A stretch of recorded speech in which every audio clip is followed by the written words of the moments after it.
Good morning, Nigeria, and welcome to Daybreak, reaching you live from the nation's capital in Abuja. My name is Ayuba Ile, and I'm excited to have you join us this morning. It's a few days to Christmas. Yeah, good morning, Nigerians. Welcome to Daybreak. Your voice sounds a bit of, has Cracky, a baritone, right? kind of feel so sorry about the cold. I mean, just to show you how, how seriously the weather has been dealing with me in the past few days. Uh-oh. I mean, the cold, the dryness, the dustiness, and everything is just so telling on me. And, well, I hope that our viewers will not be scared Yeah. with my voice this morning. But hey, that's what it is, and we have to take it the way it is. Right. So, well, it's usual. I mean, when we are approaching Christmas, the weather is always very cold. The Harmattan setting in. This time around, we are not sure what to expect, but we'll continue to, face the uncertainties as they come. Today, we'll be looking at quite a lot, talking about the role of youth and women in shaping the political landscape in Nigeria. And later on the show, we'll also be talking about food inflation amidst the Yuletide season. And as usual, we'll be bringing you headlines from the national dailies on the show today. But before that, let's take a look at the 20th of December in world history.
Well, there you have it. Today in history, back in 2007, Queen Elizabeth of England became the oldest monarch, which is what caught my attention there.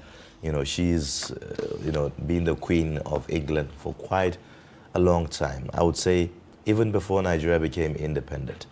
Queen Elizabeth was the one that actually handed over Nigeria back to Nigerians, during the independence.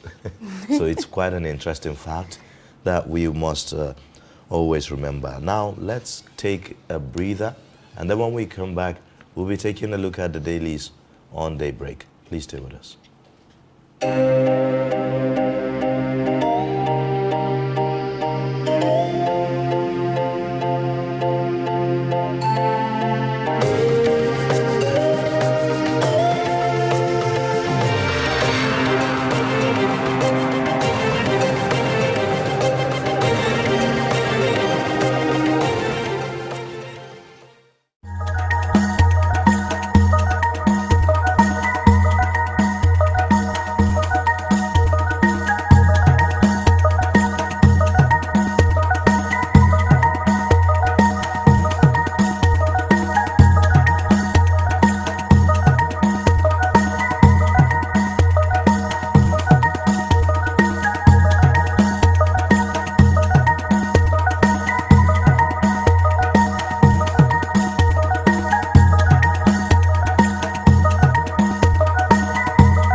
necessarily tribal or regional.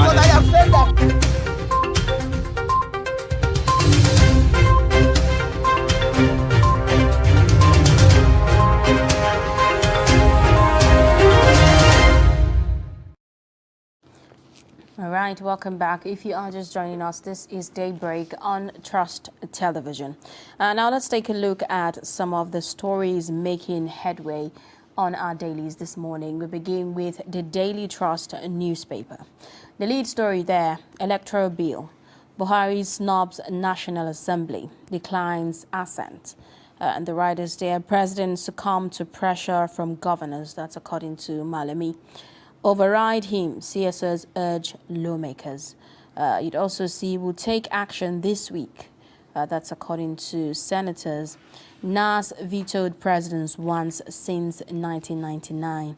Declared there's been a lot of conversation with regards to if the National Assembly really has the guts to veto the president. But we're going to see how this turns out subsequently.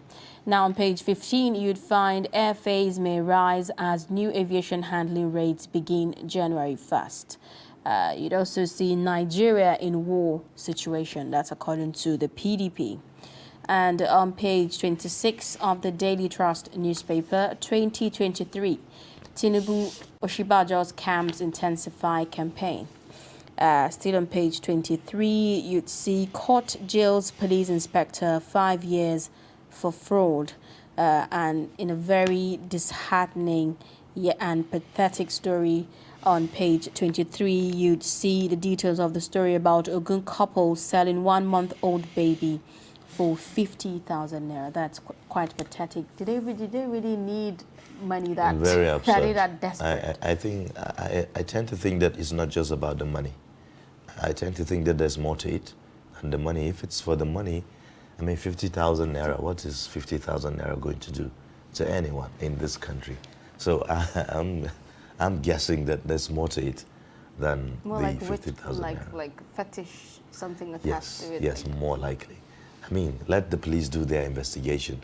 Eventually, there could be something underneath. But, I mean, selling your own child for 50,000 naira, how much did you spend taking care of The pregnancy, you know, all the through pregnancy for through 9 that months? month. You know, and then after the pregnancy, I don't know where the child was born. Was it in the hospital? You pay for If that it's in too. the hospital, I'm sure there's delivery fee. So 50,000 naira, come to think about it. And how much more about life? That's I mean, let's terrible. forget even about the costs, Money. you know, of bringing that child to earth. But even the, you know, the life of the mother, which I would say to a very large extent, you know, when a woman is pregnant, you only pray for safe delivery. Exactly. Because you really Very never can vulnerable tell, at that you know, point. how or what is going to turn out to be. So, I don't know. It's We really do crazy. hope, you know, the police look into this and find a lasting way, because we've seen this happen over and over again. We've heard the incidences of such scenarios happening, but we do hope that this comes to an end. You see on page 17, still on the Daily Trust newspaper, Yola Discos gets new private operator 6 years after. And on page 6 of the Daily Trust newspaper, bandits kill 38 villagers in Kaduna. The writers there, as Boko Haram kills 10, abduct dozens in Borno. You'd also find communal clash claims 7 in Taraba. So if you'd like to take a sneak peek into some of these stories here, you can grab a copy of the Daily Trust newspaper. All right, let's take a look at the next paper now, talking about the Guardian newspaper. Here it says, the lead story says, Yuletide demand spikes airfares Yuletide demand spikes airfares by 200% amid haze disruptions and delays. You would also see the riders there saying economy tickets sell at 100,000 naira average. Consumer satisfaction tumbles as travelers suffer without protection. NCAA alerts pilots, crew to poor visibility, safety precautions. Also, Another writer there says, we have low capacity to meet demand surge. Operators confess. Then you would find also the story about the electoral bill. Governors NAS in last supremacy battle. You are insensitive to killings, PDP tells FG and APC. Well, these are the prominent stories here on The Guardian today. Okay, let's take a look at some other stories on The Nation newspaper this morning. The Nation newspaper is also leading with a story about the Electoral Act bill. Disquiet as Buhari declines assent to Electoral Act bill. The rider's president returns bill to National Assembly. Senators, reps consult on way forward. You'd find on page 3 of The Nation newspaper, Chinese loans to Nigeria now $3.5 billion, says DMO. And on page 4, you'd see bandits kill 38 in Kaduna community attack. 11 kidnapped suspects held. And on page 5 rather, Nigeria protests assault on citizens in Togo. You'd also see NUJ, NGE warn politicians against destructive politics. So these are some of the major stories on The Nation newspaper. Let's look at some other stories on the Punch newspaper this morning. The lead story there, COVID-19, federal government issues travel advice. Lagos vows clamp down as infections soar. The riders there, fleeing errant inbound travelers will be charged to court, Commissioner vows. You'd also see another rider there, avoid non-essential international national travels while we study Omicron. That's according to the NCDC. 845 travelers test positive in 7 days. Kano plans to vaccinate 15 million residents. You'd see on page 42 of the Punch newspaper, death toll in Kaduna, fresh bandits attacks rises to 38, others missing. And on page 4, police go after woman for buying newborn for 50,000, couple arrested. And on page 25, you'd see Togo, Benin, Niger paid nothing for Nigeria's power supply, says NERC. So these are some of the major stories on the Punch newspaper this morning. All right, well, let's take a breather now while we watch this report about oil bunkering just before we take perspectives on the dailies this morning. Commandant General of the Nigerian Security and Civil Defense Corps, Ahmed Abubakar Audi, who was on a working visit to Rivers State Command, paraded the suspects and other exhibits seized from them at the headquarters in Port Harcourt. Audi wants oil theft and vandals to relocate from Nigeria, as the Corps will not stop its operations against them until those stealing the country's resources are brought to book. They have now resorted in breaking the pipes, potting them, removing them. After getting the products, they resell the pipes. And these are an example of Ajib pipeline. Belongs to Ajib. And we have arrested the first host of them, not only in Rivers, we arrested some of them in Bayelsa, in Delta. He also disclosed that 10 tankers, 9 boats, 100 petroleum pipes, 69 containers and sacks filled with adulterated petroleum product were confiscated by operator from the suspects. Each canoe here loaded can take about 2, 3, 4 trailers loaded. And they use these drums. You can see these drums, they use it. And each canoe can take about 150 drums. And when you check the equivalent of it, you see that also about 2, 3, sometimes even 4 trailers. Army, Navy, you know, they have been very helpful, where there has been a very effective synergy between our Corps, the SAB, and another one, and those services. And we like to appreciate them for that.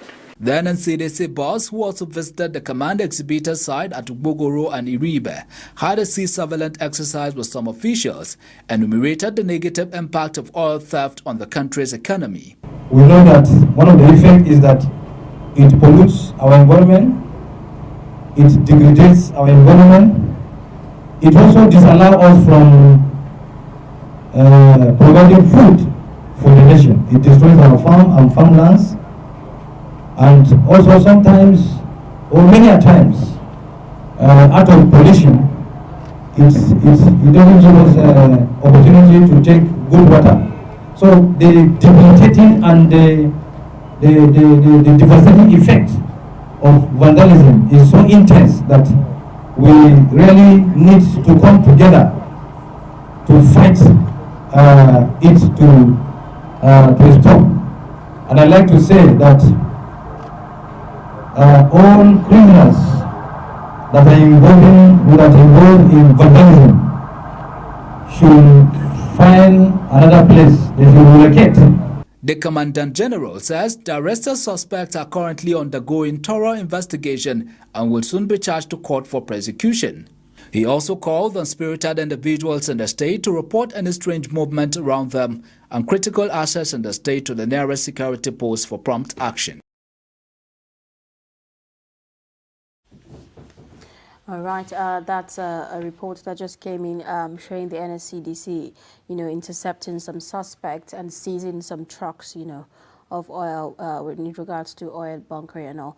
Now, our reviewer is in the studio, a publisher of Summit Post News, Nelson Yakubu Omono. Good morning. Thank you. Okay, you just, watched that report. Now, could you just comment, on the move by the NSCDC to actually get a hold of these culprits? Yeah, well, good morning, viewers. They are just doing their bit, just to do the best they can. If not talk of criminality, I think criminals are way ahead of our security agencies. But for this, it's commendable. I think within the limit of the resources that is available to the NCDC, at least they are doing their bit. But like I said, criminals are way ahead of our system. And because in the first place, how did they get to it's not only in Nigeria, it happens anywhere there's oil, most of the oil producing nations, where they have to bear the burden of monitoring pipelines and all that. So all those reports are there in terms of the health of the pipelines to ensure that it doesn't cause casualties, and they are not left carelessly. So they are supposed to be manned. I think over time, what we should do is to devise a means of employing technology to be able to monitor our pipelines, instead of waiting for oil bunkering to take place before we start looking for how to arrest them.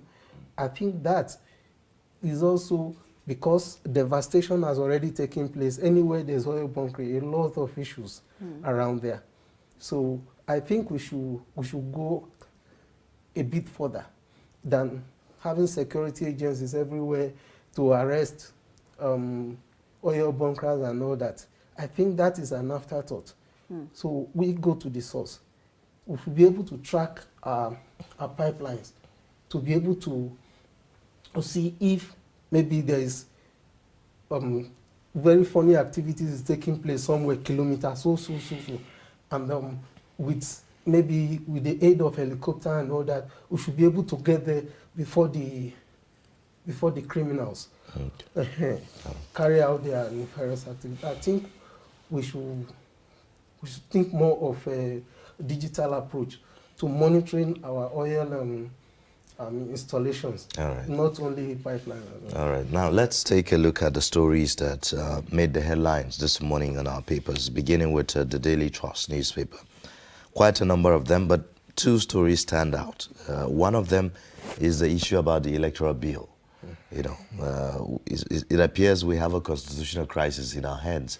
The president hasn't given his assent to the bill, and the time frame within which he has to do that has elapsed, according to the Constitution.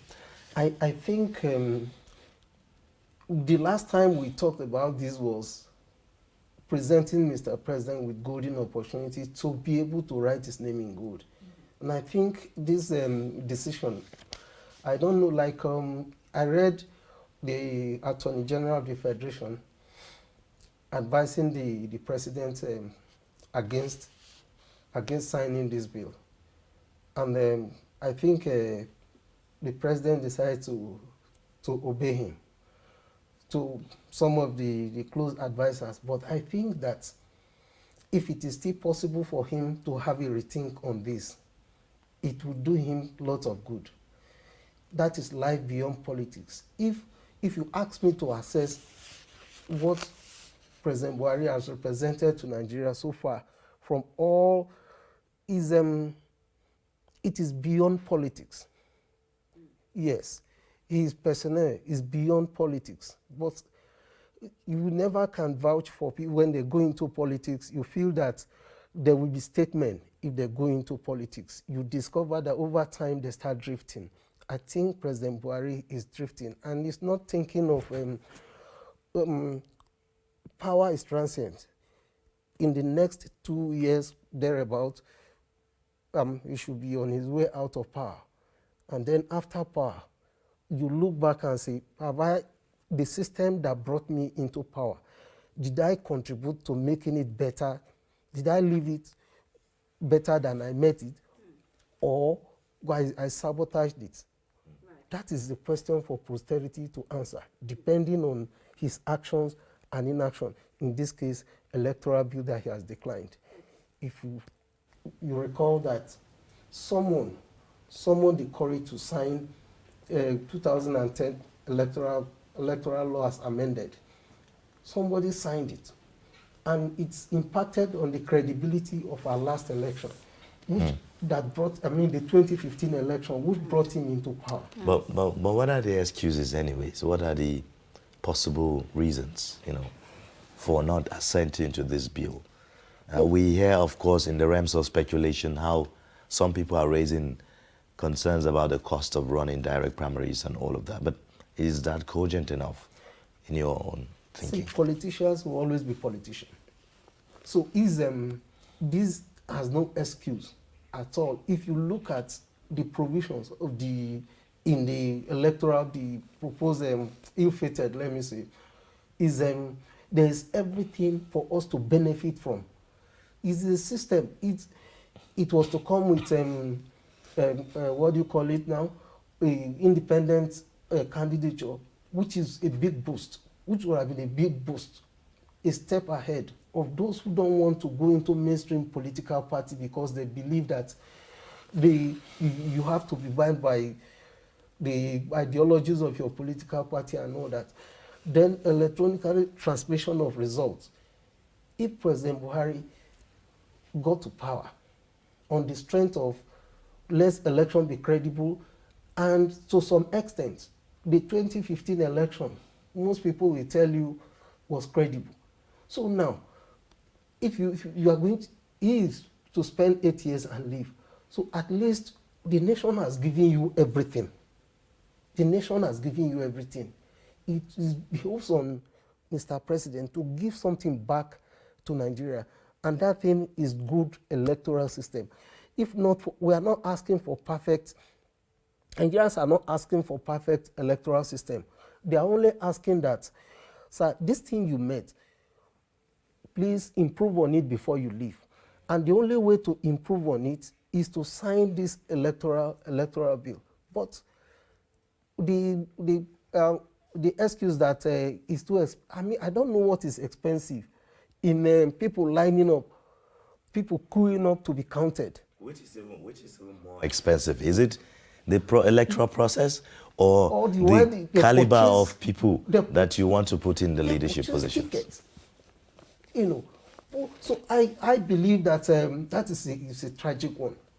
It's a sore point in our political development, and it's sad. Okay, another bone, of contention is the issue about whether the National Assembly, has, that guts to actually veto the president. And it states here, NAS vetoed presidents since 1999. That was the last time, we saw that happen. Yes, I think that is what I was going to come to. That But I don't know where this National Assembly, if you ask me, so many Nigerians believe that their capability or capacity to do this, to override the president, is standing on its head. It's not possible. We're looking at the option that somebody facilitated your being on a particular seat, and you think you are owing the person a favor instead of Nigerians. If not, this is what they can do. And got so kind that National Assembly is in favor of passing this bill. So, but I don't see that coming, because the two houses of the National Assembly, the Senate and the Reps, is controlled by the APC, and by all calculation, most of APC officials are not disposed towards having this electoral bill signed into law. So overriding it is going to be an uphill task. Okay, now a lot of people will say, look, if the lawmakers, the National Assembly members are there to represent the people, what would be the role of the people in this sense? Shouldn't we be seeing Nigerians maybe pressuring the National Assembly to veto the president on this, if this is really an important thing to change, the game? That is the argument. Political party. That is why there are people who don't want to join political party, because this is what the way party systems are run, especially in Africa, is to say the least is sad. It's as if it's against. There's political party because there's a country, or they are members of a political party. And I think that Nigeria is a country of more than 200 million people. At the National Assembly, marks 365, 109. That is infinitesimal compared to over 200 million people. That the interest, the political class in Nigeria is just not, things are not just adding up. Things are not just adding up, because I don't see how you are loyal to your political party more than the country that has provided platform for you. To many of these people in the National Assembly should be grateful to Nigeria, because they know what ordinary man on the street is facing. Because they know that the people have been so traumatized that they can no longer speak for themselves, they can no longer protest, they can no longer do anything. If not, if some other climes, this kind of controversy, they will besiege the National Assembly and ensure that the president is or they override the president, vetoed his Mr. President on this, especially on this one. Now, opinions are actually divided, about this. There are those who say the issue of whether direct or indirect primaries is not the biggest of our problems, in our electoral process in Nigeria. How would you respond to that? Do you share in that, thinking? I thought we must start from somewhere. It's just like a journey of 1,000 miles. Let's start from direct, because give back the people, the members of the political party, give them back the power to choose who is going to be their candidate. But because in a way they are the ones that are going to vote. You want them to vote in general election, but in selecting the choice, because that is where democracy lies, for crying out loud. How the process of selecting a candidate or a flag bearer of a political party, to me, is more important, because by the time, in our context now, we have 2 major political parties. So we're going to narrow the choice of just to 2 in the case of president. So why not hand the opportunity to select who is going to be the flag bearer of the party back to the members of the party, instead of a few cabals whose interest might override the general interest of members of the political party? So do you see more like more of an attitude problem, from Nigerians in regard to our whole political system? I think there's a disconnect between the political class and nation building. Yes. There's a disconnect. See, these things don't work in isolation. They work together. For instance, it also reflect the way they behave when it comes to issues of national interest. The way they behave towards national interest the same way is the same way they behave. They behave when it comes to issues of development, as if they don't live within the society they claim they represent. When popular opinion is when an opinion is overwhelming, and you see that this is where the people are going, or this is what is good for the nation. But let me repeat something. Most of our members of our political class don't believe there's something like legacy and there's something like posterity. They believe more in political party. By the time your history is going to be written, political party is a minor subject, but your character, what you're able to stand for per time. I would like to give this example again. There was a party formed in 1912 in South Africa to start looking for how to get a better participation for the blacks. Now, but when about 44, thereabouts, 1944, when Mandela came into the circle, he looked at the whole system and said, look, this system is just not working. We have to change. Most of them rose against him. But in the end, the people of his era, is only when you pick like his autobiography that you see some of those names. Nobody get to hear about them. It is people who stood for something that will be remembered. All right.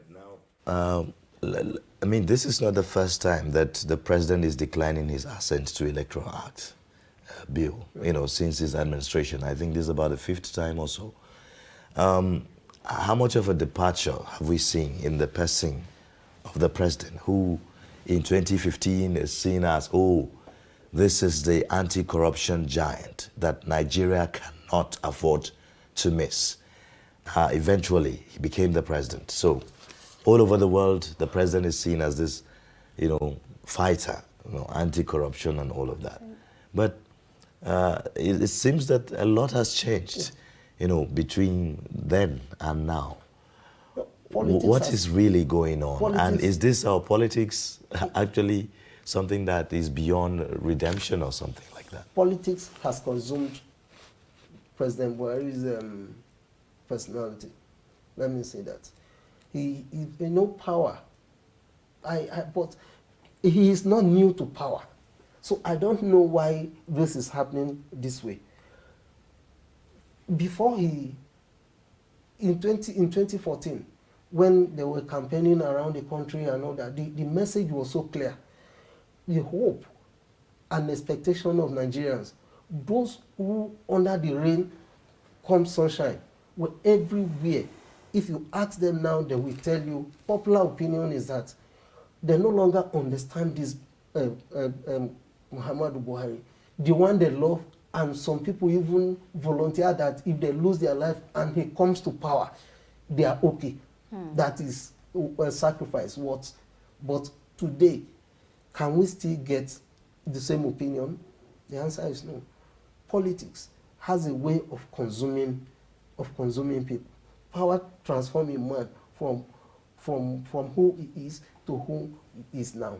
Okay. That is, I think there is a transition, and Mr. President Buhari is already disconnected.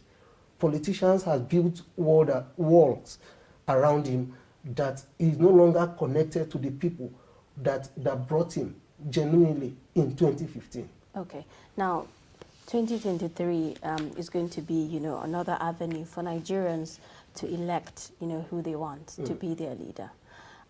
With all of these scenarios we've seen over the years, what should Nigerians do different? What are the cues for them to look out for in actually choosing the right leader? Because over time, some will say we've not been too lucky. Yes. Now, it is said that a woman who marries 2 husbands knows the one that is yes. See, now Nigerians too should take their destinies in their own hands. In 2015, the kind of atmosphere we had was that of very thick hope that at least for once, Nigeria is going to get it right. And that transition brought relief to many, including lovers of Nigeria who are non-Nigerians and around the world. But over time, we see that it is not what Nigerians has come to conclusion that this is not what they bargained for. But I still believe that Nigerians have one more opportunity in 2023 to demonstrate that it's not going to be business as usual. Now they have seen the 2 major political parties we have had 1999 to 2015 and 2015 to date. Now, if you ask me, Nigeria should not concentrate on looking at political parties. And I think party system has become the problem of Nigeria's development. That is, if we compare what is happening today and what Nigeria started with under parliamentary system with our founding fathers. Political parties were funded with members' money. You have your card, you pay your dues, and it is recorded. So if you are to select who is going to be your leader, members participate. It's not some few cabals or somebody who decide who is going to be who and all that. So it was a kind of mass movement. If you ask me, that is the ideal political party. But this, see, he who plays the piper dictates the tune. So as we are not expecting anything different because the two political parties are still the ones that are there. Members are not being asked to pay dues. Some governors finance or deep pocket politicians and contractors. They finance political parties. So you expect them to dictate the tune. But Nigerians will stand up to say, look, we're looking beyond political party, but we're looking at individual. One who will say, I swear to God, and they will believe the person, or maybe if it comes to time of a demonstration, they will be able to say, yes, this man told us he's going to do this, and here he is implementing it. Mm-hmm. So Nigerians will go beyond a political party in 2023 and look at the individual. Though it happened in 2015, but we will not stop trying until we are able to get that one person who will begin to change the narrative. All right, now we have also other stories that made the headlines today, and then one of them is about this, quite, one may say hilarious, but at the same time worrisome, about a parent of a child selling that child at the cost of 50,000 naira. I mean, that's a pathetic story. Maybe you should just give us your thoughts, on that. I mean, so it's as the sad reality of today. Even the rich are also crying today. So is see, if you look at the scenario surrounding the sales of that child, if you are with them, though nothing should warrant families, but it's an indication of economic pressure that is coming on families. 50,000, not dollar. But aren't we, losing our humanity? That's yes. Inhumane, if you ask me. Yes. But under what? 50,000. Yes. So it's an indication of economic pressure. The crime. See, if you see crime, you will know these are criminals. But I watch the families involved. These are not supposed to be criminals. They are just some who are buffeted, shattered by poverty and something, and they just look at life as 50,000. But then 50,000 naira, what? I mean, if it is out of poverty, see, what can 50,000 naira do really? Yes, 50,000, there are families that cannot afford 5,000. They don't know where to get anything from. Before they accepted this 50,000, I think that these people don't even have opportunity to have like 5,000 and all that. If not, if they have other means, I don't think they will condescend to selling 9 months of labor. Hard work, I'll say. Hard A lot of hard work. Life and death for 50,000. See, let's just look at this act with the eye of the economic pressure that is on families. This is the one that is reported, the one that is discovered. What of the many that's taking place around the country and that are not discovered? But is this really justifiable? But I mean, aside the family, the family. Yes.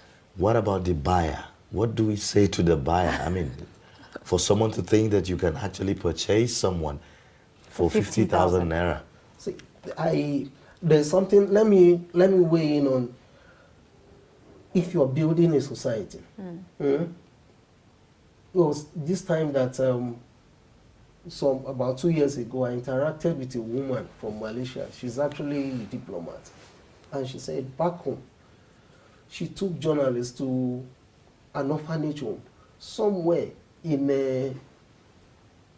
the slum of FCT. And I was asking, what brought you this far? And she told me something very profound, that back home, they are building a caring society. As policies are being implemented, they are looking at the day-to-day lives of the people to be sure that if the policy they are implementing is actually transforming the life of the people, the next person, the next authority, check to make sure that the government policy is touching the lives of the people. That is what is happening in Nigeria. Is part of the disconnection we're talking about. What the statistics? What did this?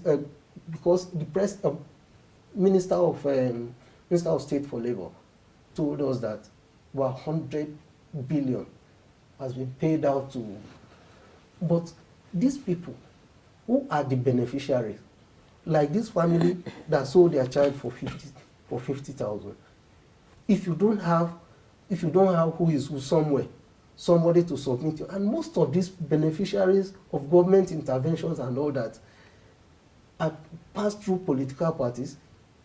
So if you are not a member of even if you are a member of a political party, if you are just a voting material, nobody thinks about you until. So we are not building a caring society. That is why we have this kind of deviances. You cannot eliminate criminality, but the more you up economic inclusion, the more you see people dropping off from thinking of this kind of crime. Because ordinarily nobody is born a criminal, and nobody will want to carry a child pregnancy for 9 months and decide to sell that child for 50,000. It's an indication of economic pressure. So I think we have to retrace, because it will come to a point that we may not be able to bear this. Because if it gets to the point that families would sell their child for 50 or 50, this, don't forget, this news is going around the world. Yes, most of this news we are seeing, because the world is already globalized. If you publish anything on internet, it goes to anywhere in the world. Please, let's build inclusive society, economically inclusive society. Not when it's time for votes, you know where they are. But if it's time for sharing, you don't know where they are. Okay. All right. Now, there's also another video that went viral over the weekend. I don't know if you must have seen it, about a soldier at a NYSC youth camp that accepted proposal from a corps member in camp. Now, a lot of reactions followed that. The soldier is being detained by the army, and the army is also now saying that she's going to be penalized, for that action. What went wrong there? Is there anything wrong with what she did? Our societal values is just crumbling. Seriously. This case is not an exception. Of recent, like in Nigeria, it's like if a particular trend starts, it will not stop. You see, secondary school, I think that is in Lagos, secondary school child proposing to a teacher. That's So a core member, a prospective of maybe that they were in the camp, yes. you're proposing to a military lady who is a female that was deployed to.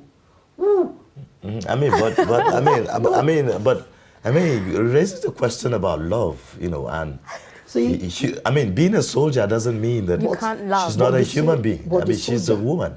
the She has soldiers will know feelings. that there are laws guiding every profession. If you have signed in to put on that uniform, you read the code of conduct. There is code of conduct, of course, because you are expected, after joining, you are expected to remain single for, like, I think about 3 years or so. Yes, before you can. And even if at that, there are other ways to go about this. Instead of You know, some of do a video. Making a- some have making a actually public show said of it, exactly. Some have actually said it was because it was on social media. Had it been, it was low key. Maybe nobody would have I mean, actually known about yes, that. there's a decent way to do this. Okay, I'm a woman under authority. We can't do this. You cannot record this, but I have accepted. So after your But it's an exciting moment. you know. very no, It's an not- exciting yeah, moment for the it lady, is. and she wants that captured. Yes. Something for her to remember, But you know, then- on video. But then, You know, and so I mean, let's try to put a human face to this. Really, the other time, the video we saw that went viral on social media was the opposite, where a soldier, a female soldier, was seen brutalizing another corps member Training, there, yeah. which was, you know, a lot of Nigerians also reacted, you know, on social media and all of that. This time around, it's more on the flip side of it, which is more romantic and more human. yeah. But we are seeing this kind of reaction. know, but this- Agreed that there are code of conducts, like you said. Yeah. You know, but penalizing, you know, someone for this kind of Love. action, don't you think that is a bit extreme? I think so that we don't take this out of, because if this is allowed to go, I bet you more will still follow. I mean, we should be decent about this. The straightforward, like the lady that was brutalized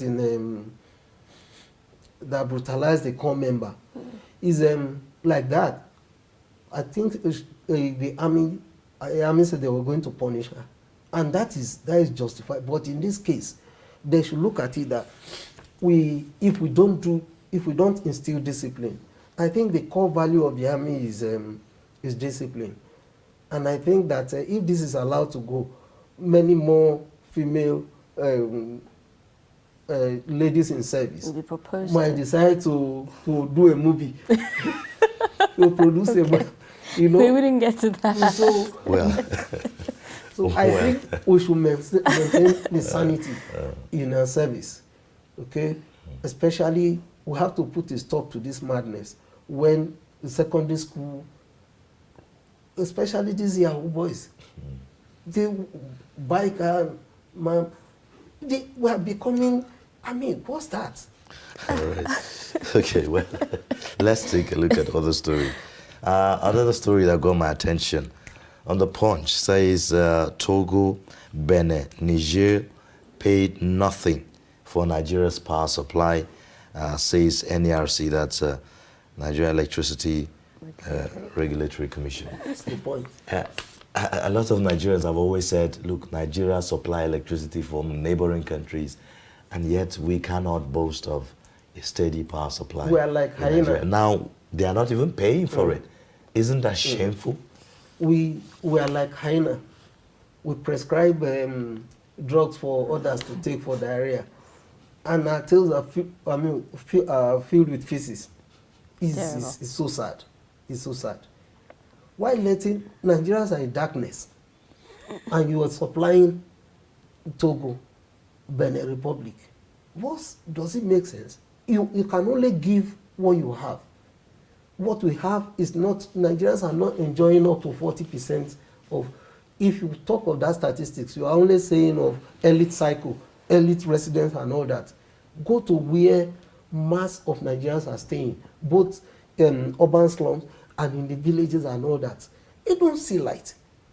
But meanwhile, most of these countries, if you go there, you see light. So what's that? So, okay, in diplomatic cycle, it is believed that if you give with left hand, you don't give with right hand and collect with left hand. You give with left hand and collect with right hand. That means you collect more than you give. That is, but in the case of Nigeria, I don't know what is our diplomatic policy direction. You are just giving, okay, why are you most of these countries that are enjoying a light free, they are despising Nigeria. Yes. Nigeria will be the last to take. On the role of West African countries, Nigeria will be the last to take. But what really? And this also, brings me to the issue of the subsidy thing. This is something that is subsidized for Nigerians, and not to talk about the fuel, the fuel. We've also had stories about how Nigeria's fuel that is subsidized is being smuggled out of the country to be sold at a much more higher prices. In those countries like in Benin, for instance. I learned 1 liter sells for 1 liter sells for 1,000 CFA. Which is far above. It's an annex.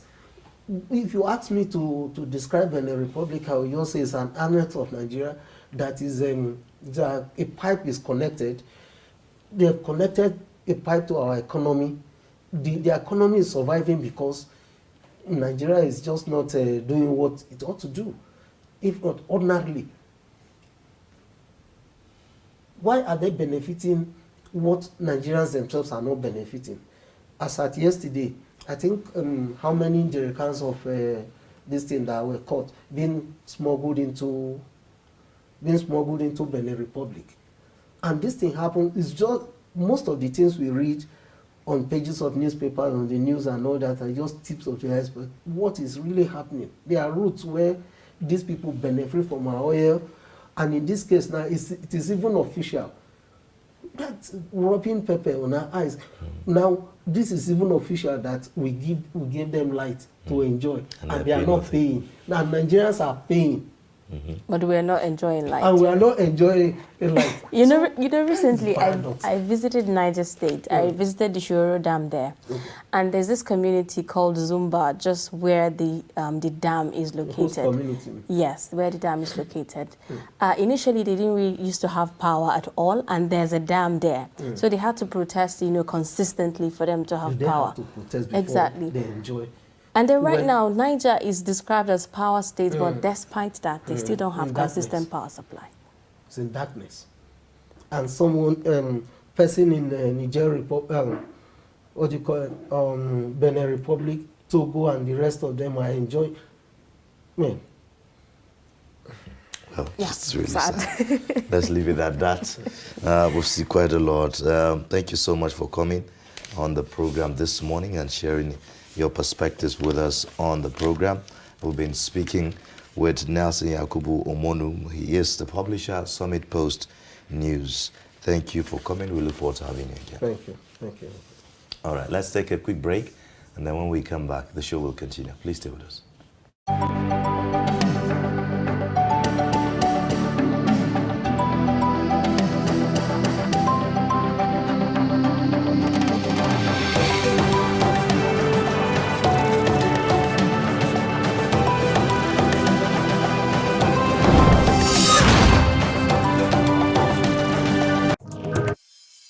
The board and management of Media Trust Limited invites the general public to its annual Daily Trust Dialogue, themed 2023, The Politics, Economy and Insecurity. Date, 20th January 2022. Location, NAF Conference Center and Suites, Abuja. Time, 10 a.m. prompt. Chairman of the occasion, former Head of State General Abdulsalami Abubakar, GCFR. Guest Speaker, Governor of Kaduna State Malam Nasir Ahmed El-Rufai. Guest Speaker, Governor of Ebonyi State Engineer David Umahi. Guest Speaker, former Chairman Federal Inland Revenue Service Mrs. Ifueko Omoigui Okauru. Moderator, Executive Director, Daria Media Nigeria Limited, Kadariya Ahmed. The event will be transmitted live on Trust TV, and all participants must observe COVID-19 protocols and wear their face masks.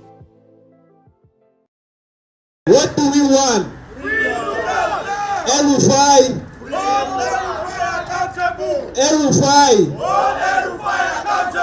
These were the yearnings of friends, family and colleagues of Kaduna-based journalist Luka Biniat, who was allegedly incarcerated on the orders of the Kaduna State government on the allegation of libel and cyberbullying against the Commissioner for Internal Security. Addressing members of the press at the NUJ Council Secretariat in Abuja, the president of the Southern Kaduna People's Union, Jonathan Asake, called for the unconditional release of the journalist, who also doubles as the public relations officer of SOCAPO. We are here calling on the government authorities in Kaduna State that are responsible for his continuous detention without trial to allow the courts to do their work and stop the persecution. We also call on the attention of the media practitioners, the civil society, and international community to be on notice that free speech and the press freedom is under siege in Kaduna State. Asake added that while the Commissioner for Internal Security has since cleared his name, Biniat remains incarcerated, yet to be tried or heard by a court of competent jurisdiction. His continuous detention, up to 5 weeks now running, is because the magistrate court has refused to grant bail and has kept him in detention and claiming they don't have jurisdiction. And the man in question, who we know is being used by the state government, has gone to the NUJ Secretariat in Kaduna and made press conferences clearing his name, stating his case, but Luka has not been heard. Luka can only be heard in the court, but he has not been heard 5 weeks after. Also speaking was renowned activist Omoyele Sowore, who called for the sanction of the Kaduna State governor over the violation of media freedom in his state. And I will want to call on the CPJ in New York to declare Mr. El-Rufai as one of the major violators of media freedoms around the world. Until we start getting these individuals held accountable for their atrocious behaviors towards journalists, it will not stop. Family members of the embattled journalist appealed to the international community to intervene in the matter to enable the husband and father spend the holidays with his loved ones. I've been going through a lot psychologically because every night I don't sleep. I always pray for him. I imagine a lot of things in my head in the night. And when I go there to visit him and he comes out, that is when I have a little peace.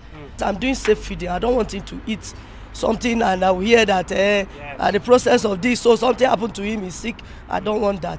And he also had a health challenge. They don't allow him to see a doctor, and I'm even afraid. I don't trust anybody. I want his freedom. Yes. I want him to spend this Christmas with his children and I. In over 2 decades of my life, I've never witnessed so much trauma, horror, and terror in one place at the same time. It's very disheartening and sad to know that this level of terror is being put on us by a fellow person from our own state. Sagir Ibrahim reporting for Trust TV.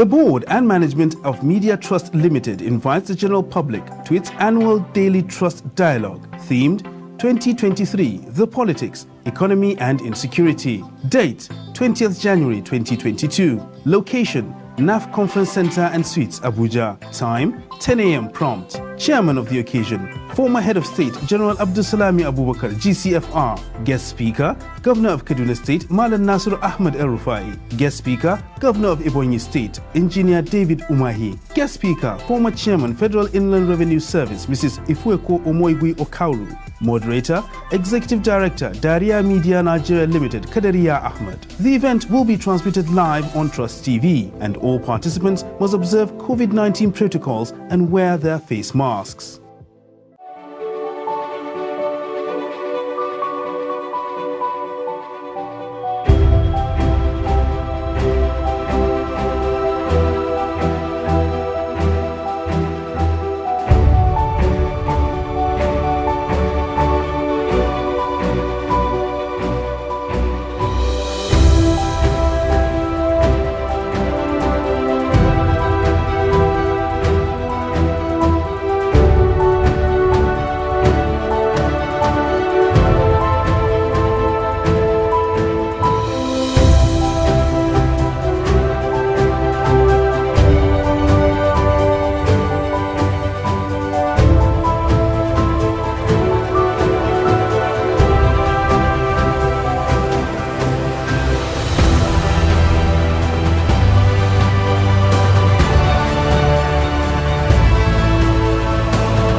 right, welcome back. If you are just joining us, this is Daybreak on Trust Television. It's now time for us to look at our first discussion on the program. Now, the present reality of politics in Nigeria undebatably portrays a system that is under siege by the actions and inactions, reactions of the aging political drivers of this country in policy making and implementation. Now, the current drop of leaders during the economy of this country is a paradigmatic shift from what was obtainable in the post-colonial era, where the nationalists who agitated and achieved independence from Britain were in their youth. But in Nigeria today, Nigerian politics today, the reverse is the case. Now, to go into the discussion proper, we have a women rights activist with us in the studio. Yes, and she is Kwata Iwesete. Good morning. I love your name. I love your name. It's unique. Thank you. Well, welcome to the program. Thank you for having me. All right. Now, first, let's begin with, if we're talking about the role of women and youth in, shaping Nigeria's political arena, we will definitely have to talk about women and youth participation in politics. In the last election in 2019, out of, say, 706 women that contested in that election for various political offices, only about 62 emerged as winners in that election. Would you consider that progress? I don't think it's progress, because even if you look at the National Assembly, the 8th Assembly, that's the Senate, versus the 9th Assembly, you can see that the numbers of women have reduced. So over time, it's been fluctuating from, up, down, and none of these fluctuations have ever been equal. It's actually, what will I call it now? It's actually, maybe you have 100 senators and you have 9 women. That's the highest, I think that's the highest we've ever had. And then you have the next election cycle, the whole thing drops. Maybe 4 women are returning, and then, it's just been back and forth, actually. And we don't even need to look as far as the 2019 election. Even, I'm a member of the PDP, because I'm also a politician. And this is what I tell people: don't shy away from saying you're a politician. Because most of the times, young people, especially young women, when you say I'm a politician, they look at you like you're part of the system. And then if you're criticizing us for being part of the system... That's a big problem as well, the stigma and everything. And why are you telling us that we are the future when you are stigmatizing us for being part of the system? We need to belong, to be able to, should I say, maybe get mentored to reach the point where we take this power and whatnot. But in my party, our last convention, we had 21 elected NWC, that's the National Working Committee, and only 2 women are part of that NWC. And it's not that only 2 women contested. And even the 2 women that emerged, they emerged for the roles that belong to women, woman leader and deputy woman leader. So any other position, women vowed for it. It's either we're not considered maybe competent for the role, or we could not lobby enough as the men lobbied to get into those positions. So there are different challenges, hampering women's participation, but we can only pray that it gets better. Okay. Well,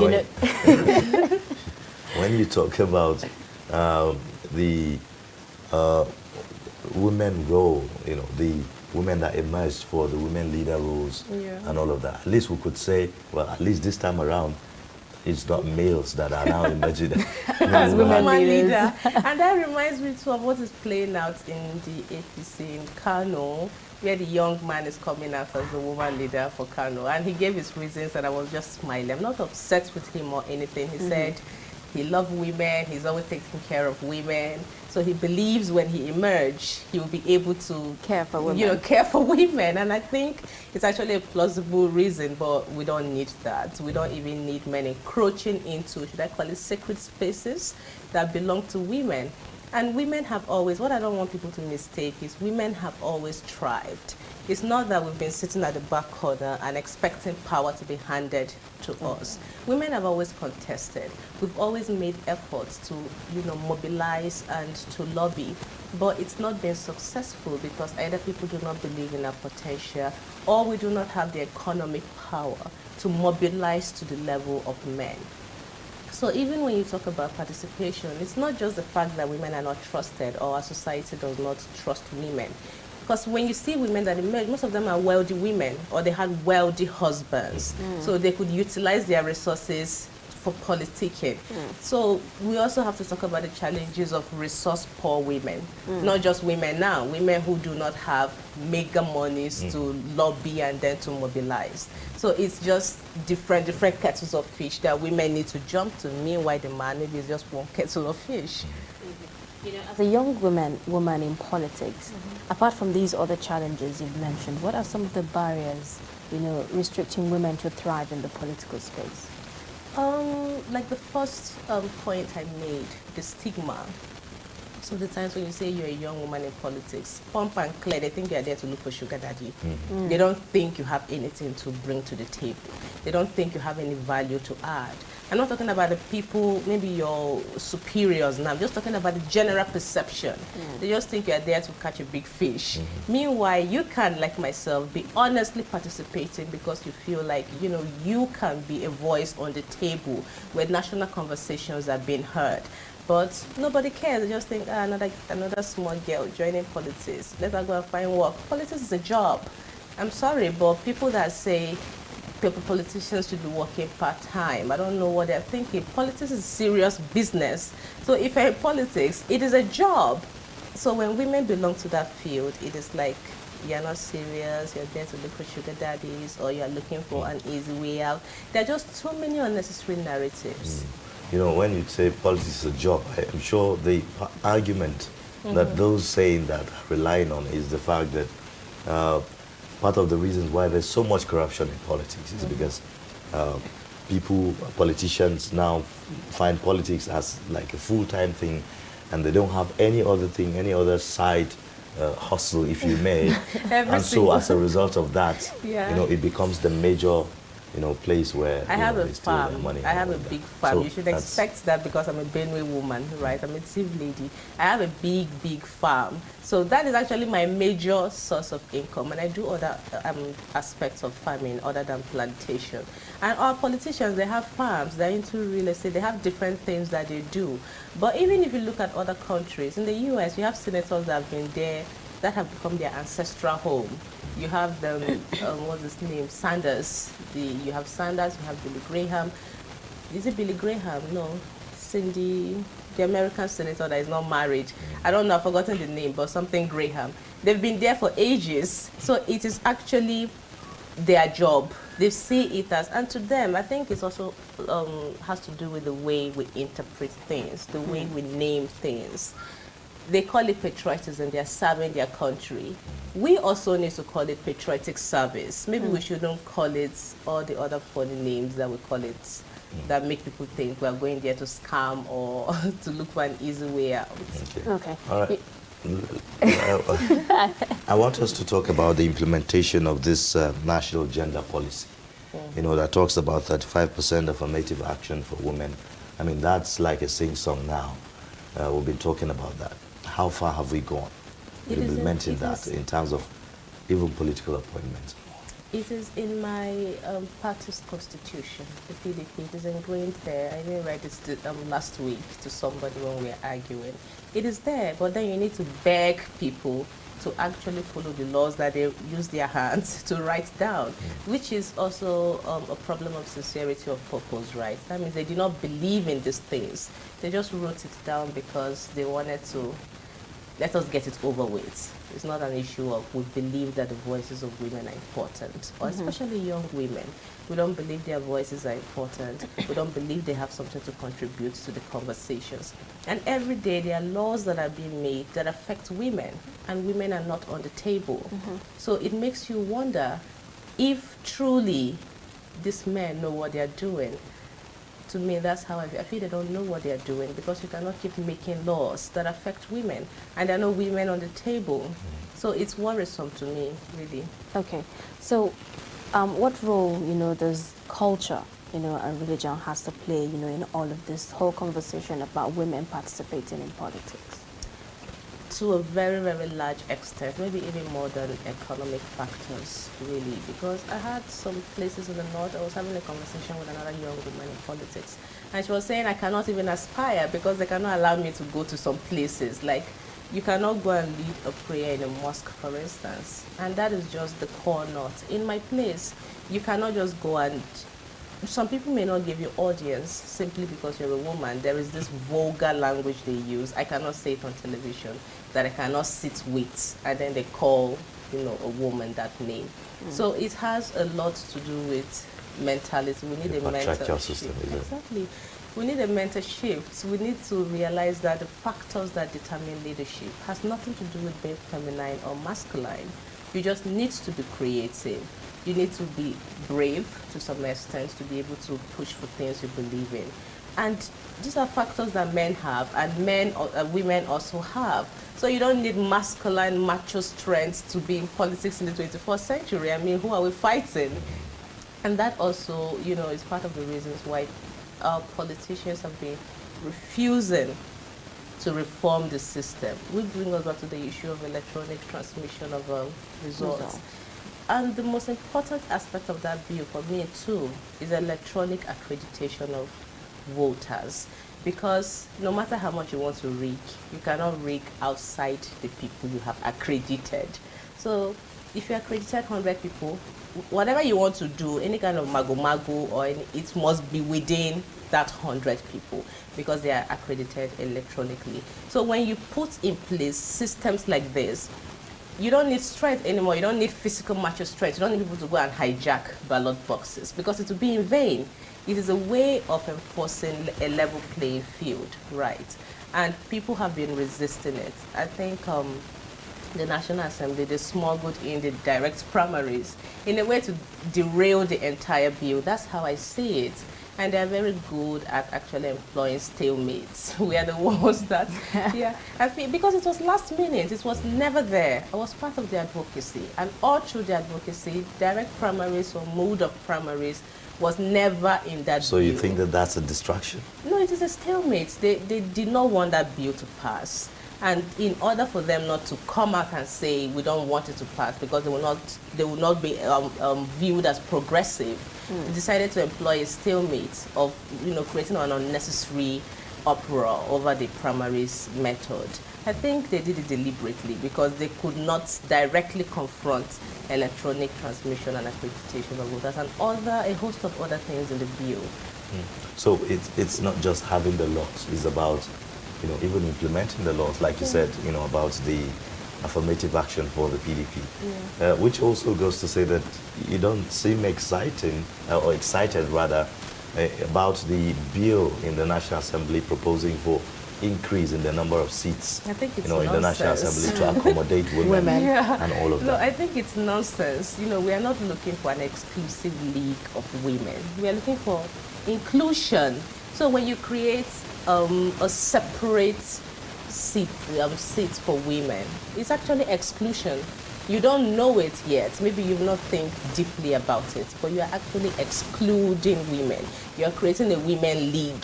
It is no longer inclusion. Women can no longer participate. And this will bring different conversations at the grassroots. Forget the fancy English that civil societies are speaking at the national level. At the grassroots, if you want to compete, they will tell you, go to the women's seat. Any other seat, you cannot vie for it anymore. They won't let you. As long as you succeed in passing this bill, you have already assigned women those single seats in whatever constituency you are creating. Who will no longer be allowed to participate. And that's why I think people should think through things. There should be intellectual vigorosity when it comes to policy, not just lazy waking up in the morning and coming up with things because you want to make the news. And then, do we have the money? You are looking at a country that is broke. We keep borrowing. We don't need to come out and say we are broke. The fact that we keep borrowing. I think I need to cut you short. We're going to come back to that conversation. We need to take some technical difficulties and we'll get right back to that conversation after this quick timer. Do stay.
Thank you for staying with us. And if you're just joining, you're watching Daybreak, reaching you live from the nation's capital in Abuja. And now we're discussing the role of women and youth in Nigeria's politics. We have in the studio a women rights activist, Kwata Iwesete, and she's giving us perspectives on her experience, I would say rather, on the Nigeria's political terrain. Now, you are both a woman and a youth at the same time. So I could only imagine your experience, in the field when it comes to politics in Nigeria. Certain challenges stand out for these two categories, which is the issue of, funding, for campaigns and all of that. And then we are talking about electoral amendment. The president has withheld assent, at least from what we know so far. The timeline has elapsed. The president has not given assent. One of the issues, like we have highlighted earlier, is the issue of the direct primary. Yeah. Didn't you, or do you consider that as something that is, going to be a game changer had it passed, and signed into law? Would it have helped people like you, young people, by, giving you a kind of an opportunity, to stand shoulder to shoulder and be elected based on your person, your merit? I want to say this as a personal opinion, because I'm a member of a political party, so this is not my party's view of the issue. I believe in direct primaries because it will give me more opportunity to endear to the voters, to give them my manifesto, and it will also force my opponent to be able to, engage with the people. Because now what you have now is, if you go to most places, most senators, they've not had town hall meetings since they were elected. Then they'll go back and start doing the normal thing they call campaigns. But, everything that has advantage also has disadvantage. As they say, it's very expensive. And because it will not be well regulated as a general election or as an election proper, it can be open to a lot of manipulation. That's where you have the people, the money bags that can employ thugs to intimidate, to hijack the votes and other things. So there are different things that you need to consider. But I do believe we should try it.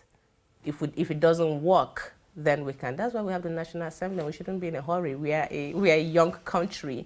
We can keep experimenting until we get it right, as long as it's not, expensive experiments that we cannot afford. Like I was saying earlier, we're broke. We don't have money.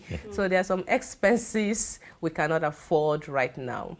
And I'm not holding a brief for the president, but maybe it is one of the reasons why he hasn't assented to the bill, which is actually an impeachable offense if you do not, assent or return it to the National Assembly within 30 days. But it's the impunity, right? You can do whatever he wants to do. But, when you look at the cost of putting the wrong people in office, yeah. No, I'm saying it's the mood. It's true. It's the mood of the primaries, right? There's nothing that you can do to Nigeria that will cause us to implode overnight. We are built to stretch. And no matter how you think you are stretching us, we have the capacity to even stretch further. What has been happening in the country in terms of insecurity, it is enough to push other nations to a civil war, to push other nations over the edge, is enough to cause unrest. But look at the way we've been stretching to adjust. Nigerians are built that way. So there is no bad leader from any way. And don't forget, there's no precedent that has ever succeeded in enslaving Nigerians. No matter how brutish or how whatever, sagacious or however you think you are, there's nobody that's ever succeeded. We always outlive you at the end of the day. So we can try things that do not work. Let us not stick to what we know, because we really do not know anything. If we did, it would be working, but it is not working, which means we need to either try other things to see if it will work. Maybe add and subtract. Maybe our own method is a method, our own kind of democracy, our own version of democracy. We cannot, what is working in America may not work in Nigeria, it may not work in Britain. We have different experiences. We have different structures, different systems, different values, cultures, norms. So maybe we need to have our own version of democracy. We can't just copy and paste and expect it to work. Okay. So now, could you talk to us, about the issue of political violence, women face, in the political sphere? Yeah, women, I think statistically too, I think women are less violent than men. I don't know to what category. Very recently, I was in my home state of Benue, and some politicians were throwing monies in the air. And if you see the people that went to fight and struggle for the money, they were all men. I was watching carefully. There was no women because we always run away from, or should I say we are danger averse. We always run away from anything that would cause an uproar, would get us in the midst of chaos. So women, and that is also one of the reasons why women have not been successful when it comes to political participation. We do not have it in us to confidently mobilize violence. The male folks, they don't mind. They actually budget for these things. It is not part of our strategy. When we are competing, we are looking to present our different manifestos, speak our English, hope that somebody's listening, and they will end up voting for us. But that's not the reality on ground. The reality is people budget for thugs. People budget for, what will I call it now? Different people. There are different budgets. I don't want to start mentioning them, but there are different things that, those that have been successful in the field mobilize for and budget for that women do not. They budget for violence. We do not budget for violence. We always actually run away from anything that will cause violence. So are you calling for women to devise other means or employ other strategies, when you're mobilizing, for votes and putting out your manifesto and all of that? If we cannot be successful at advocating, to change the process of conducting elections, then at the end of the day, it costs what it costs and it takes what it takes. You cannot give half and be expecting 100%. So I'm not saying we should mobilize violence, but we should be ready for it. We should know that our competitors or our opponents, they're not playing nice. They're not taking us to the movies. This is an election that they want to win. So you can't be all cute and nice about it. You need to be we need to be realistic. We need to know we are going into an election and somebody might want to hurt you. So we need to be prepared for things like that. If we need to maybe petition the IG for additional security or whatever it has to, we have to do. We need to do those things to be able to get elected. We need to learn how to mobilize. We need to be confident. We should not just rely on our talk. Most of the times, women that do not have rich husbands who are successful politically or come from wealthy families, you can do your research. Those are the women that are somewhat successful politically. Rich husbands, wealthy families, big family names. But we women that are starting from nothing, we are building from scratch. At the end of the day, you see that our strategy is always, hopefully one day somebody will see that I have something to offer, and they will like my face, and they will help me to. That's always been our strategy. We are looking for help. Yes. Men do not. Honestly. Right. So that brings me to the next question, which is about the participation of youth in democratic process. Being a youth, we've seen how the political elites in most times deploy, like you said, make budgets for thugs and all of that. And primarily, that's where the youth have been deployed, when it's time to cause mayhem and all of that. So what are the changes that we're expected to see? In your thinking, do you think that the youth is awake, to understanding how significant his or her role is in deciding the destiny of this country? The good thing is we also have young people that are doing amazing, in the fintech field and in other fields. Worldwide, actually, Nigerians that are doing amazing. They need to understand that if you see these major political parties, when they are doing fundraising, you see Dangote there. He goes there and he donates. When young people are doing fundraising, we have young people that are well-to-do, they should go there and they should donate. That's how we take power. We don't take power by complaining and advocacy. All of these things is just for awareness at the end of the day. You need to put your money where your mouth is. That's how they say it. So young people that are well-to-do should also become politically conscious. They should realize that when some group of old men wake up one day and ban Twitter, it's going to affect whatever kind of online thing you're doing or your clientele that maybe you're mobilizing on Twitter or whatnot. It will affect you. But if you support young people to be able to sit on that table, maybe one person can say, no, this is wrong. Maybe two people can say, no, this is wrong. And you will be responsible for supporting their campaigns. So we don't just hope and pray. When it comes to politics, it doesn't work that way. You see mega billionaires, old men, see them at, I went to one fundraising, right?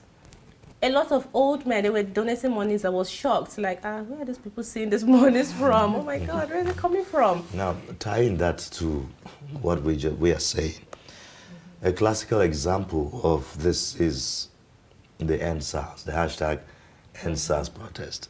I mean, that demonstrated the power of social media and of the youth to mobilize for a common, purpose, for common good.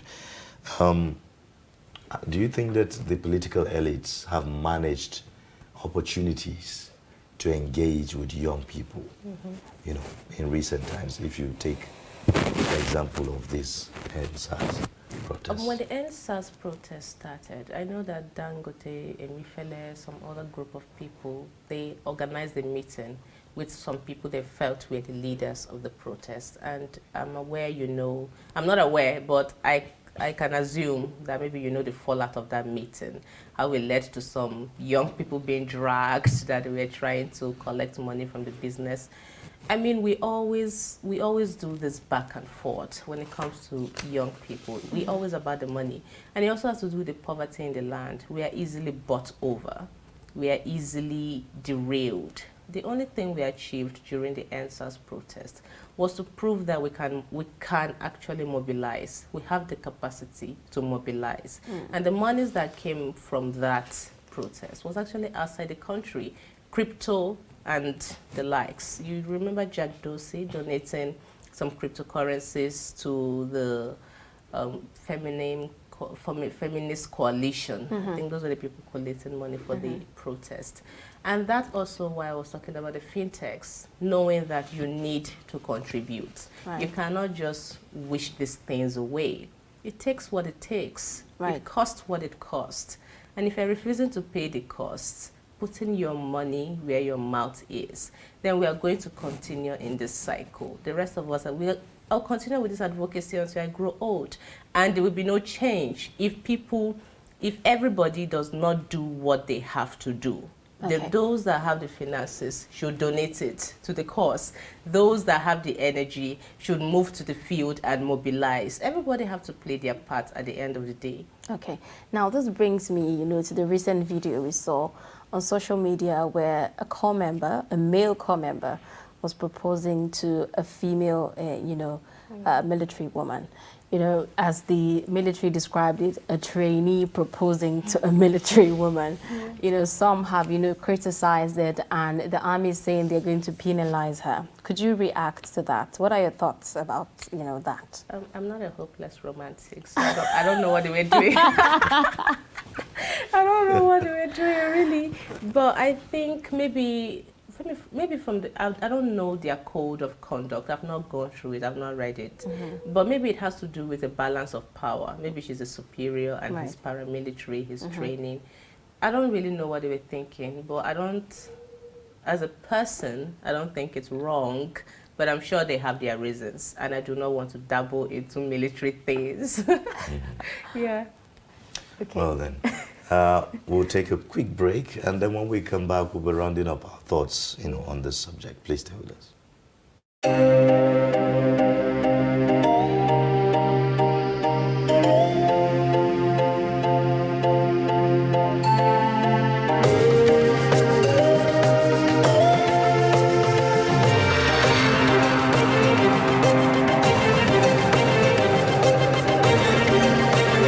Addressing the Youth Council, the Custom Controller, Ogun Area 1 Command, Dera Ndani, specifically pleaded with the youth leaders to leverage on their positions to educate the youth of the state, not only on the menace of smuggling, but also on other cross-border crimes for which Ogun State and the federal government's efforts at actualizing the objectives of growing the nation's economy.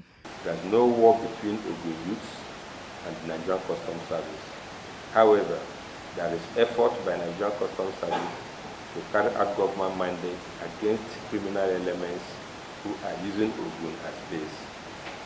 On our part, the Nigerian Customs Service will continue to educate officers and men on the need to ensure compliance with the rules of engagement in the service in dealing with members of Ogun communities.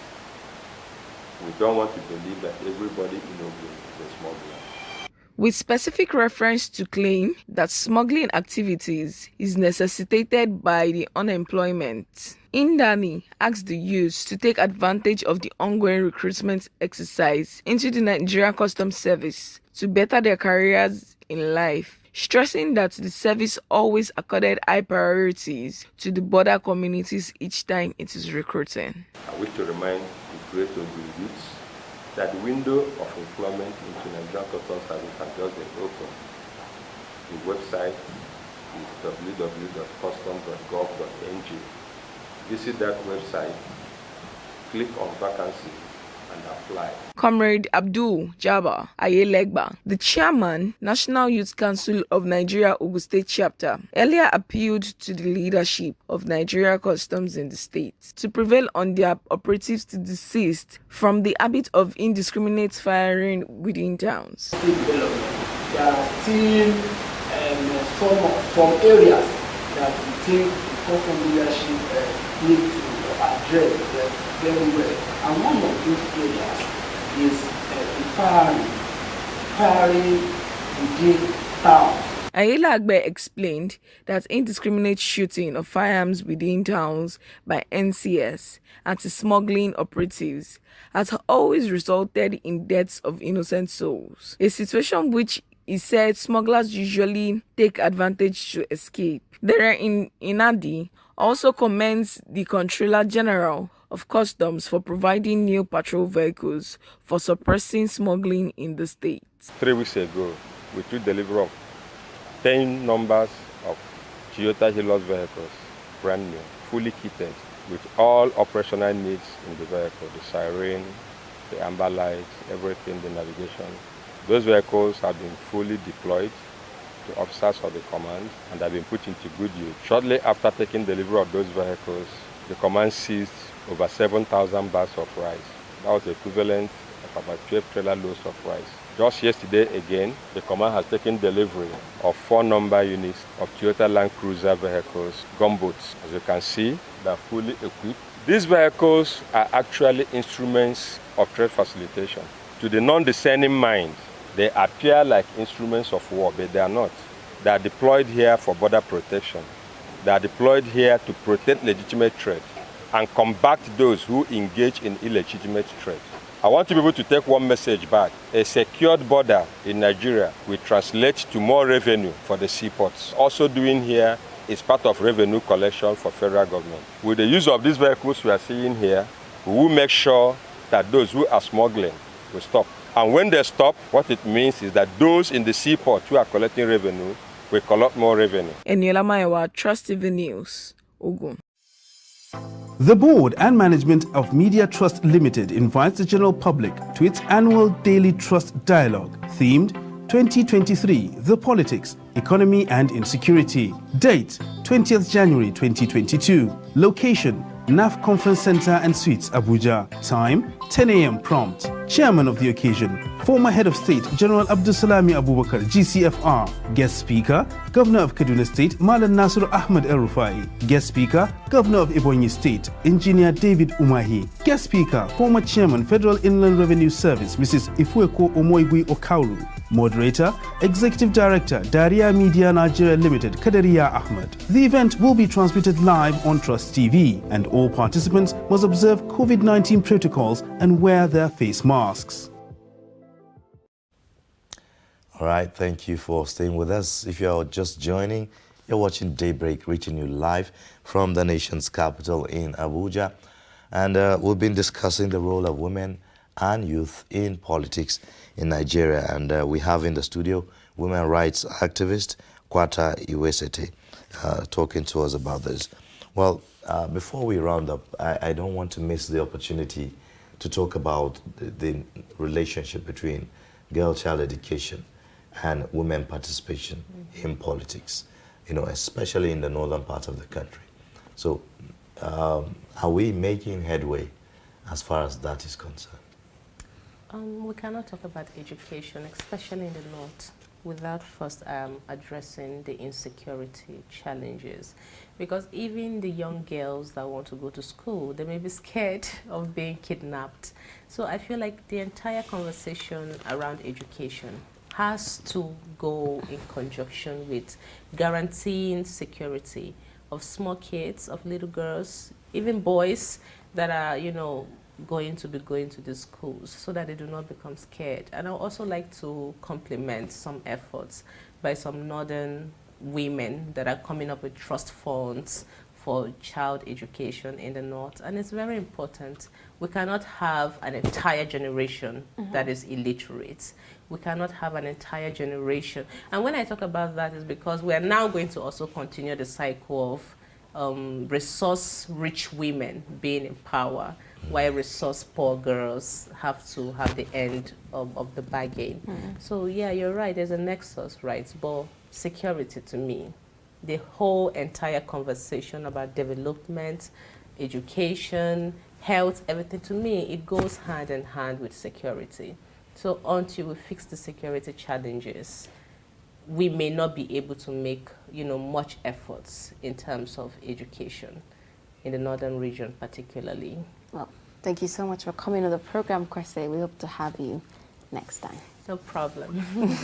Thank you for having me. Thank you for joining. All right, now let's take a look at Business Roundup for today with Chamung Dabe.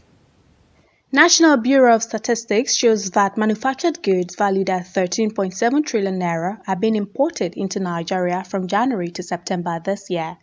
According to NBS, the country exported 757 billion naira worth of manufactured goods in the 9-month period, accounting for 0.06% of the total trade of 14.3 trillion naira.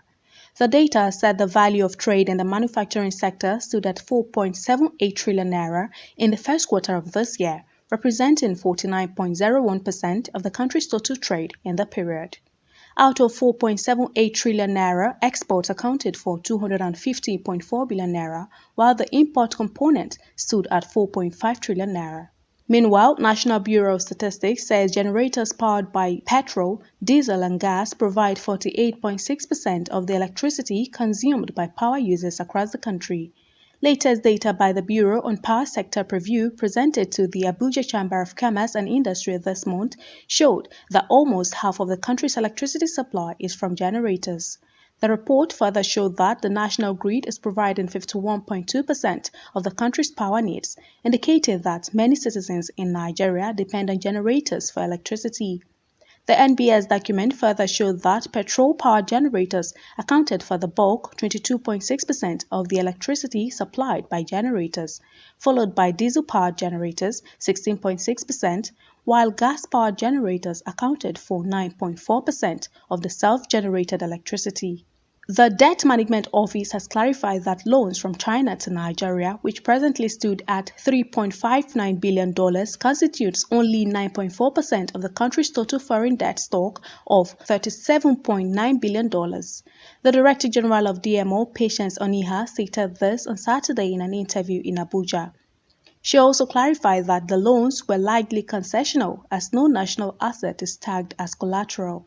Nigeria's total debt stock as at September 30 is $37.9 billion, comprises the external debt stock of the federal government, 36 state governments, and the Federal Capital Territory.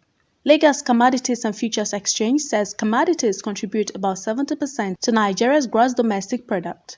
The Managing Director and Chief Executive Officer of the organization, Akin Akeredolu Ale, in a statement stated this while restating the body's commitment to advocacy as a strategy to create awareness on how the commodities exchange could grow the nation's GDP in 2022. He commended the Central Bank of Nigeria and the Securities and Exchange Commission on their roles in ensuring the uptrend of activities in the Nigerian commodities ecosystem. However, highlighted the need to address the dearth of fungible instruments and to put a proper risk management structure in place to activate trading in the ecosystem. Okay, now let's take a sports roundup with Adeni Ajishafe. Hello and welcome to the world of sports. FIFA's controversial project to stage the World Cup every 2 years instead of the current 4-year cycle is back on the table as World Football's governing body holds a virtual global summit with its 211 members federations on Monday. There will be no vote, but FIFA's president Gianni Infantino said the idea is to find a consensus.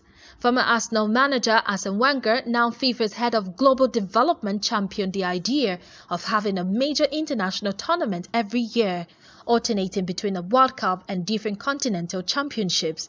Meanwhile, the Confederation of African Football, with its 54 member associations, appears in favor, and last month it gave support to the decision of the FIFA Congress to conduct a visibility study. And now to the African Cup of Nations, where Sierra Leone Football Association has confirmed the authorization of FIFA for the selection of 3 players in Sierra Leone's squad ahead of the 2021 African Cup of Nations in Cameroon. For their return to AFCON, Sierra Leone will play in Group E with defending champions Algeria, Equatorial Guinea and Côte d'Ivoire. The West African side will play their first game on January 11 against the reigning African champions, the Desert Foxes, in Douala. The newly recruited players include Stephen Kolka, Issa Kalon and Jonathan Mose, who are from Sierra Leone in origin but had played at youth level for countries of their birth. Super Eagles interim coach Austin Oguavo has hinted that 5 new players will be invited to the team ahead of the 2021 African Cup of Nations. The 56-year-old, who took over from Gennett Roar last Sunday, stated in an interview. The interim coach, who admitted that the team lacked discipline, noted that the Nigerian Football Federation has not picked any camp for the team, however, would meet with the federation to decide the team's program for the AFCON this week. Meanwhile, Nigeria will begin its campaign with a clash against Egypt on January 11 before further games against Sudan and Guinea-Bissau. The 33rd AFCON is billed for January 9 to February 6, 2022 in Cameroon. And still talking AFCON, the 2021 Total Energies African Cup of Nations preparatory waves have hit Gabon as a total of 30 Panthers have been named in a provisional squad steered by skipper Pierre-Emerick Aubameyang. Frenchman Patrice Neveu unveiled the squad at a press conference in political capital Libreville on Saturday. Gabon returns to the continental showpiece after missing out on the 2019 edition in Egypt. They will open their Group C campaign against debutants Comoros at the Amadou Ahidjo Stadium on January 10. Gabon will then confront 4-time champions Ghana before capping off on January 18 against 1976 champions Morocco. And the Central Africans reached the quarterfinals of the 1996 and 2012 AFCON. And away from the shores of Africa to the Premier League, where coronavirus hit Chelsea, were only able to name 4 outfield players on the bench for Sunday's match against Wolves after the Premier League rejected their request to postpone the game. Thomas Tuchel had to juggle his resources in recent weeks due to injuries and illness and is without Romelu Lukaku, Timo Werner and Callum Hudson-Odoi for the kickoff after they all tested positive for COVID-19. Tuchel made 2 changes from Thursday's 1-1 draw with Everton, with Trevor Chalobah and N'Golo Kante starting in defensive midfield. The European champions' request is understood to have been rejected because the Blues were deemed to have had enough players to fulfill the fixture according to Premier League regulations. Meanwhile, Premier League clubs are due to meet on Monday to discuss what action to take over the growing COVID crisis with a busy schedule of matches over the Christmas and New Year period. And finally, Jurgen Klopp says Liverpool are having really good conversations with Mohamed Salah over extending his contract. Salah, who has 18 months left on his deal, told Sky Sports in October that he never wants to leave Anfield, but that his future is dependent on the club. Liverpool had tied down a number of senior players to new deals this season, but fans are still waiting for their star forward to put pen to paper on a new contract. Manager Jurgen Klopp said he's not worried about the pace of negotiations. And that is a sport update at this hour. I am Martia Umar. It's been quite interesting, hasn't it, Ayuba? Very interesting. I mean, talking about the role of women and youth is something that we cannot overemphasize for Nigeria to see the needed change. A lot of people have talked about how youth constitute the majority of the voters in Nigeria. And Right. if only the youth can recognize the power that they have, in elections in Nigeria, I think a lot will really, really change. In case you've missed, you can catch up on the discussions we had on the show today on our YouTube, and also connect with us via all our social media platforms. With that, we've come to the end of the show for today. Thank you so much for staying with us on the show and watching. My name is Ayuba Ilya. And I'm Zainab Bala. Thank you for sticking with us.